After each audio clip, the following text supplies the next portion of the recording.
Hey, man, welcome back to another episode of the No Hedging Podcast. Yes, we are back. We are back. Week 10 is a wrap. Yeah. Crazy week, man. Yeah, man. In case y'all don't know, I go by the name of Rip16. Oh, yeah, and I'm Ty the Jet. But you should already know that by now because you are subscribed to the channel, aren't you? And if you're not, make sure you hit that subscribe button. It's right over there. Just hit the subscribe button. But let's get into this video, man. We're about to talk about our takeaways from Week 10. Crazy week. Couple upsets that we didn't expect or didn't anticipate. Kind of did, though. But kind of did, like you said. Kind of did, though. But it's the NFL. Yeah. What else can you expect? You know what I'm saying? So let us know your first takeaway, man. Let's talk about it. I want to take away this AFC North division. Take it away from the NFL? No. We're going to talk about how they all of the teams are in the playoffs. But I said that. This AFC North division is crazy. Especially with two of the teams taking L's last week, right? The Ravens and the dang on Bengals taking L's last week. If you've been subscribed and really tapped in, you know that I said that the Browns are not out of it. No, they're not. I said I'm not ready to throw in the towel on the Browns. Yeah, you did. I also said you was like the Steelers are out of it too. Yeah. But I'm like, not really though. The Steelers got Deontay Johnson back. Mm-hmm. He took a lot of Pickett's targets. He didn't like it, but I mean they was winning games. So you think Tomlin gonna switch it because he don't like it? No. See, with the Steelers, let's talk about the Steelers since we're there. Go ahead. The Steelers, they get out. They don't get outscored, but as far as yardage and things like that, they get outgained. But they're still able to win football games. The Steelers will keep a game close for 3 quarters. And the key to that is they play really, really well and play really, really good in situational football. Yeah. They put themselves in position to win games. For Right. example, they played Green Bay this weekend. Uh-huh. Green Bay had an opportunity to beat Pittsburgh with a game-winning drive. Right. But what does Pittsburgh do? They put their best unit on the field, which is obviously their defense, and they prevent Green Bay from getting a W, right? Right. Unlike certain teams, I'm not going to call any teams out, but when your defense is on the field and your defense is put in position to stop an opposing offense from a game-winning drive, those are situations in which you have to elevate. And Pittsburgh has been able to do that with the 6-3 record so far this season, which is unbelievable. Yeah, and I will say something similar about the Browns. Mm-hmm. They understand that the defense is the strength of their team. Mm-hmm. They are fully aware of that, and they lean into that, and they accept that, which is why you don't mind putting your defense out there and you going against Lamar Jackson, and you had Keaton Mitchell starting off the game hot and doing all this and blah, blah, blah. And they like, yeah, we know who we going against, but we know who we got over here too. Mm-hmm. So they're going to put that defense out there, and that defense is a problem. It's a reason why it's ranked number 1 amongst overall defense in a lot of people's standards and books. So, I mean, I think the Browns defense is going to carry them to a wild card spot. Now, we talking about these defenses because both of these teams have some of the top 2 best defenses in the league as of last week prior to, with points scored against these defenses. But both defenses gave up 20-plus points to each other, which is crazy. Yeah. You know what I'm saying? Obviously, you have each team they both returned a pick 6 early in right. Baltimore with a pick 6 on the first play, essentially, first drive. And then Cleveland with a pick 6 towards the end, which essentially put Cleveland in a position to win that game. Right. So, both of these defenses didn't play up to expectation with the points scored or points allowed versus them. But they did capitalize on opportunities that was given to them in moments of that game. Right. I think I was a little bit more surprised maybe at Green Bay getting those points on Pittsburgh, but then at the same time, it was kind of like, I know Pittsburgh is one of those teams that's like, we just going to keep it close for 3 quarters. Mm-hmm. And then the 4th quarter is when really Tomlin is going to make his move. That's when he really starts kicking in to play. He's playing chess. the whole game. Like, he don't really care as long as you don't get too far out of hand in them first 3 quarters. The fourth quarter is when it's really gonna be the strategy is gonna kick in. But Cleveland just got one of those defenses that, I mean, it's Myles Garrett, bro. Yeah. What didn't he hit him and TJ Watt coincidentally both closed in on 100 sacks 100 games? 100 games with They went up on the list like as the most sacks within 100 games. Yeah. It was like 84 and 88 or some shit like that. Yeah, so TJ passed his brother JJ for the 100 games, and Myles Garrett is right on his heels. And, of course, he still got 7 more games to play, so he could be right up there past JJ also. But most sacks within the 100 games, first 100 games, crazy. So yeah, we say all that to say that division is extremely tough. They're gonna definitely occupy some wild card spots. I wouldn't be surprised to see 3 teams in the playoffs out of there. Yeah. Maybe even a 4 if it's some more slip-ups. But, I mean, you could definitely see 3 teams coming out of that division. And don't be surprised if the Browns fuck around and win because they're beating some division opponents. And now you speak on slip-up. Let's talk about this slip-up by the Bengals. Bengals were favored by a touchdown this game. I like to issue a public apology to C.J. Stroud. Mr. Stroud, I said last week, there's no way C.J. Stroud going to pass for 470 again. Not against the Bengals. And he didn't pass for 470. But they gave him 356. 350, close enough. 356. And we was just giving all this juice to the Cincinnati Bengals and their defense and how they do this and blah, blah, blah. They found themselves in a trap game. They found themselves in the trap game. They got trapped. They didn't expect Houston to come out there and deliver. They didn't expect them to come out there. They found themselves in a freaking dogfight. The good thing about C.J. Stroud, I don't think it's almost like Kyrie Irving with basketball. Kyrie Irving doesn't really. Amon Shumpert, I seen some in the interview. He was saying Kyrie Irving doesn't care how he scores. Like, he's really playing defense with the basketball and keeping it away. And I think C.J. Stroud is kind of doing that with the football. Like, he don't care who he pass it to, bro. I don't know which one of their receivers is about to get off this game. I don't know I don't know how many yards he's about to pass for, but I know he's going to pass, and I know he's going to hit some targets, and he's going to get some touchdowns. The boy is clicking. And he Nico Collins, Noah Brown, Tank Dell, Dalton Schultz, it don't matter. All of those receivers were running. Oh, yeah, Devin Singletary rushed for 150. Everybody, they just dominated the Cincinnati Bengals defense. And I did not expect that or anticipate that to happen. Yeah, and nor did Cincinnati, because they found themselves in a damn dogfight, and they had an opportunity to win that game. They had an opportunity. Yeah. But they had the Stroud effect, man. CJ came out there, dominated on the road, in the jungle. You can't do nothing but respect it. CJ Stroud, I think he was 17 touchdowns, 2 interceptions on the season. This dude is a baller. He is killing it. And MVP talks need to be discussed with CJ Stroud as a rookie in his first 10 games this year. This is nuts. Yeah, it is. Highly impressed with CJ Stroud. Speaking of dominated, one of my takeaways, the 49ers. Ooh. Jags didn't see that coming. Nah. 49ers looked like their first 5 games in that game. They was clicking on all sides. Chase Young looks like he's going to work out very well for them. Absolutely. They are a problem now. Yeah, they're a serious problem. That defense was locking it up. The Jaguars have been clicking, but they weren't clicking on shit that game. And that was just all credit to the 49ers. That was them looking like the most complete team again. Yeah, Jacksonville, they could not find the end zone. No. Didn't know where it was at. No. And Christian Kirk had 100 yards receiving and still didn't get it. Yeah, for them to get dominated like that at home, I mean, it was coming. It was coming. And, it was coming against the NFC team. Yeah. Now, to the 49ers, side of it, they were healthy.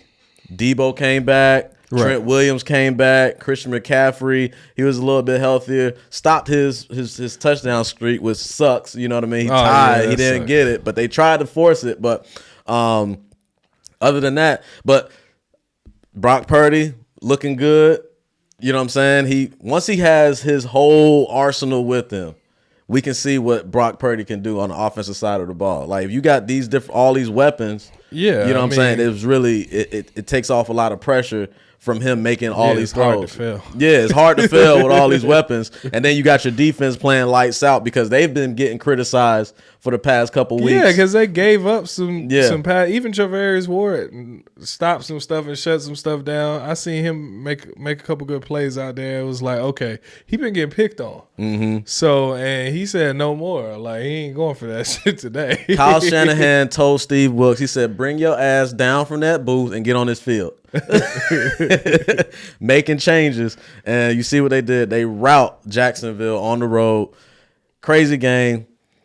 But that's what we chose. We figured the 49ers was going to come back and get that W. Right. We didn't expect it to turn out that way. No. There's still some questions about, Trevor Lawrence being a good quarterback and all that I'm hearing, the weeds. But nevertheless. I wouldn't put too much I wouldn't say Trevor that for that. I'm not going to go that far. I mean, I still think Sunshine has plenty of good games ahead of him. I'm not gonna throw the baby out with the bathwater. What else you got? The NFC South. How about that? Want to take away with that? Your New Orleans Saints, who you picked last week, and I told you, Joshua Dobbs is a problem, okay? New Orleans got a quarterback problem. New Orleans got a lot of problems. But yeah, they didn't pull it off. Jameis Winston was actually looking better than Derek Carr at one point in the game. Till he started throwing those picks. J-Bo gon' J-Bo. He started throwing those J-Bo picks. gon' J-Bo. He was. I was cheering for him. I was like, he gonna give you a good pass here, maybe a touchdown here, but at the most inopportune time, you're gonna get a pick. Yeah. That's what happened. I mean, I just like Jameis Winston. I want to see him. He come out there with all that energy, like he about to dominate and bring his team back from a deficit on the road. He was about to and earn him that first string starting position. No. But then J-Bo gon' J-Bo. Get your hopes up and then shoot you down. Yeah, he did. So that's exactly what happened to the Saints. Joshua Dobbs came out there and start looking like he's supposed to be the starter again. Yeah, I mean, Saints had a lot of injuries. Marshawn Lattimore got injured. Michael Thomas. Minnesota, they just beat up the Saints, to be completely honest. You know what I'm saying? And the Saints had no shot. I mean, at the end of that game, it was Minnesota's creeping back into the playoff picture. Yeah, they still fighting, they still competing. You got Justin Jefferson working his way back soon off might IR. be back in week 11. So we'll see what happens with Minnesota in the NFC North. You know what I mean? Competing with Detroit to try to get in a wild card spot at this point. You know what I mean? But I ain't done with the NFC South. Let's talk about it. The Buccaneers took care of the Titans. Yeah, I expected that though. I kind of expected them to do that. So that wasn't much of a shock. They won by 2 touchdowns, so they won the game convincingly. They looked strong. The Falcons got into a back and forth with the Cardinals. We both said that the Falcons have struggled on the road, but you picked AZ to win that game. And part of it being that the Falcons on the road is easy to bet against them on the road. But Kyler Murray came out, and I don't know this man's 40 speed, but he came out in one of those plays towards the end of the game, and he was running so fucking fast. Okay, hey, Kyler Murray, he is back. He hasn't missed a step. He probably gained a few steps with how fast he was running on that 3rd and 10. We was watching that game, and it was like, God damn, I didn't know he was that fast. Bro, that's Kyler Murray, He took off so fast. It was just hard for them to keep up. And the Falcons keep giving up these plays on passing. It's supposed to be a better defense. Situational football. But they keep giving up these passes, and I don't like it. This is what I'm talking about. Situational football, right? This is what Pittsburgh is able to do. They're able to not give up a 3rd and 10. Right. Their defense is shutting that down, and their record is 6-3. Yeah, and the Falcons are not shutting that down. The last 2 games, the Falcons lost. Their defense was in positions to prevent. Taylor Heineke also got hurt in that game, so we had Ritter out there. Now, Ritter actually didn't do bad when he came in. He came in, he got a rushing touchdown. I attribute that to the defense once again, that the defense is giving up plays that they have to play better. They have to make those plays. You're talking about 3rd and 10. Bottom line. Kyler Murray runs back. Bijan had a He good runs game back too. 20 yards. Yeah. 20 yards. You can't let somebody do that. And comes back. Kyler Murray actually ran about 60-something yards on that play. Real talk. Because it was 3rd and 10. He runs back 20 yards, and then he comes back and get the first down with an additional 5. Yeah. It's ridiculous. So, the Falcons situational football, playing defense, I'm attributing it to the defense. I don't want to hear nothing about nobody else. Quarterbacks, yes, we've had our situations with it, but I mean, I can't put that on Ritter because when he came in the game, he didn't mess it up. Yeah, you got to lean on your defense when your offense isn't doing right. You got to do it. So I put that on the defense. And the last team on the list is the Panthers, and they're still pretty much irrelevant in the division. Yeah, they came out. They had a close game with the Bears, but I mean, I kind of expected that too. The Bears won by 3. Yeah, I mean that was a trash game.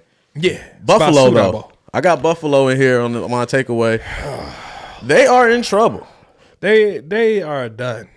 Josh Allen, he turns the ball over entirely too much. Granted, a lot of the some of the turnovers wasn't his fault, but the one that was his fault is inopportune time. First of all, I know that one interception and went through the receiver's hands. Yeah. He hit him right in the hands and he missed the ball. I get it. That's cute. But let's rewind that a little bit. He threw another pick that got called back, and it was only because the defender couldn't get that other foot down. On the sideline. But to that point, it's telling me that he's pressing and he's squeezing in these passes. Now, the Bills just fired their offensive coordinator today. I don't know if you've seen that, but they fired the offensive coordinator. And they got an interim offensive coordinator in there. And I don't give a damn how much coordinating you do. You can't have your quarterback out here pressing these passes this damn hard. Now, I don't know if that's play design for him to do that. But you can't throw the ball away. You can't throw the ball away. I barely see him throw the ball away. Throw it over his damn head and throw it out of bounds. He'll throw reset, call a different play. Yeah. It's just his decision-making sometimes, right? In a crucial situation. But they were supposed to lose that game. Their defense actually gave them. They wasn't supposed to lose that game. Yes, I disagree. were. Yeah, they were supposed to. The way that the game went, they were supposed to lose that game. They turned the ball over 4 times, and they still had opportunities to win the game. I'm saying the way it went, yes, they were supposed to lose the game. Yeah. However, coming into it, no. However, they had every opportunity to win the game, too. You turn around, and he misses the kick when they rushed him on the field. You have 12 men on defense. Yeah, that's what I say. You're supposed to lose that game.